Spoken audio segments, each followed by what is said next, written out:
పెద్దవాళ్ళకి సంబంధించిన విషయాలు, ఆరోగ్యానికి సంబంధించిన వివరాలు అంత ఈజీగా బయటికి రానివ్వరు. అందులో దేశ అధ్యక్షుల సంబంధించినటువంటి వివరాలు చాలా గోప్యంగా ఉంచుతారు. ఇప్పుడు అమెరికా అధ్యక్షుడు డొనాల్డ్ ట్రంప్కి ఏమైంది? మామూలుగా ట్రంప్ ఏదో ఒక రకమైన స్టేట్మెంటు ఒక 3-4 రోజులకు ఒకటి ఏదో ఒకటి ఇస్తూ ఉంటాడు. కానీ గత 15 రోజులుగా సరే ట్రంప్ పేరుతో అడపా కొన్ని ప్రకటనలు వస్తున్నప్పటికీ కూడా అది ట్రంపే ప్రకటిస్తున్నాడు అని చెప్పడానికి లేదు. వీడియో బైట్స్ రావట్లే. ట్రంప్కి సంబంధించినటువంటి విజువల్స్ కూడా పాతవి వాడుతున్నారు. ఎందుకు?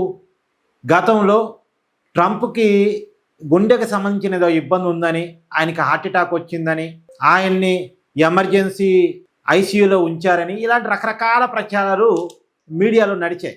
కానీ తర్వాత వైట్ హౌస్ వాటిని ఖండించింది. అయితే వైట్ హౌస్ ఖండించినప్పటికీ ఆ ఊహాగానాలు, ఆ ప్రచారాలు జరుగుతూనే ఉన్నాయి. ఆ ప్రచారాలకి తోడు గత 15-20 రోజులుగా ట్రంప్కు సంబంధించి లేటెస్ట్ వీడియోలు బయటికి రాకపోవటం. ఇప్పుడు లేటెస్ట్గా ట్రంప్కి సంబంధించి ఒక ప్రకటన వచ్చింది.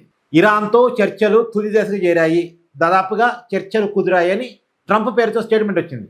అది రీసెంట్ స్టేట్మెంట్ కాదు, పాత స్టేట్మెంటు అని చెప్పేసి అమెరికాలో కొన్ని మీడియా కథనాలు. నిజానికి ట్రంప్ ఇరాన్తో చర్చలు కుదిరాయి అనే స్టేట్మెంటు వచ్చినప్పటికీ రియాలిటీలో ఇరాన్తో యుద్ధం నడుస్తూనే ఉంది. ఇరాన్ ఏమో అమెరికా స్థావరాల మీద గల్ఫ్ దేశాల్లో దాడులు చేస్తూనే ఉంది. ఇరాన్ మీద అమెరికా, ఇజ్రాయెల్ విరుచుకు పడుతూనే ఉన్నాయి. పైగా లెబనాన్ మీద ఇజ్రాయెల్ విరుచుకు పడుతూనే ఉంది. అంటే వాస్తవానికి ట్రంప్ స్టేట్మెంట్కి సంబంధం లేదు. అంటే ఆ ట్రంప్ స్టేట్మెంట్ ఇవాళది కాదు, ఎప్పటిదో ట్రంప్ పేరుతో ఆ స్టేట్మెంట్ అధికారులు ఇచ్చున్నారు అనేది అక్కడ కొన్ని అమెరికా మీడియా కథనాల సారాంశం. కాబట్టి అమెరికా మీడియాలోనే రకరకాల ఊహాగానాలు నడుస్తున్నాయి ట్రంప్ ఆరోగ్యానికి సంబంధించి. బట్ దానికి సంబంధించి వైట్ హౌస్ వాళ్ళే క్లారిటీ ఇవ్వాలి. సహజంగా ఏంటంటే అమెరికా అధ్యక్షుడికో లేదా ఏ దేశ అధ్యక్షుడికి ఆరోగ్యం బాగాలేకపోయినా అంత ఈజీగా ఆ దేశం ప్రకటించదు. ఇప్పుడు ఇరాన్ సుప్రీం లీడర్ ఖమేనీ చనిపోయిన తర్వాత కూడా చనిపోయాడని ప్రకటించడానికి చాలా టైం తీసుకున్నారు వాళ్ళు. ఇప్పుడు ఖమేనీ వారసుడికి ఆరోగ్యం బాగాలేకపోయినా సరే, అతను మాట్లాడలేని పొజిషన్లో ఉన్నప్పటికీ కూడా, అతను ఐసీయూలో ఎమర్జెన్సీలో ఉన్నప్పటికీ కూడా దాన్ని ఒప్పుకోవడానికి ఇరాన్ ఛానల్ ఇష్టపడలేదు.